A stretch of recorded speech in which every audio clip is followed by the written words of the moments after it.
मंगलम भगवान वीरो मंगलम गौतमो गणि मंगलम कुंद कुंदाद्यो जैन धर्मोस्तु मंगलम।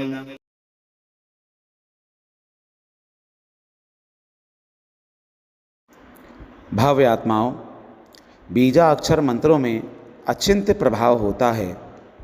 इन मंत्रों का उच्चारण पूर्ण एकाग्रता के साथ अगर किया जाए तो इनका प्रभाव तत्कालीन उसी क्षण से प्रारंभ हो जाता है। हमारे जीवन की सभी प्रकार की समस्याएं, चाहे वह शारीरिक हों, मानसिक हों अथवा आर्थिक हों, उन सभी समस्याओं का निराकरण इन बीजा अक्षरों के प्रभाव में, इनके उच्चारण में हमें देखने को मिलता है। आज एक ऐसे बीजा अक्षर मंत्र की हम सभी चर्चा करेंगे कि जिस बीजा अक्षर मंत्र को बोलने से अगर हम कभी भी कैसे भी कठिन कार्य के लिए जा रहे हों और वह कठिन कार्य को हमें उसमें सफलता प्राप्त करनी हो, तो इस बीजा अक्षर मंत्र का हम प्रातःकाल स्मरण करें, उच्चारण करें। अगर हम ऐसा करते हैं तो देखने में आएगा कि हमारा वह कठिन से कठिन, जटिल से जटिल कार्य भी सरलता से, सहजता से हमारा वह कार्य पूर्ण होगा। वह बीजा अक्षर मंत्र जो हमारे कठिन से कठिन कार्य को सफल करे, वह मंत्र है ठा। बंधुओं, प्रातःकाल जो ब्रह्म मुहूर्त की बेला होती है, उस ब्रह्म मुहूर्त की बेला में हम सभी लोग अगर इस ठा बीजा अक्षर का वाचन करें, उच्चारण करें और पूरी एकाग्रता के साथ अपनी ऊर्जा को केंद्रित करें, तो हमें इसका प्रभाव बहुत जल्द देखने में मिलेगा। ठ ठ ठ ठ ठ ठ ठ ठ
ठ ठ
ha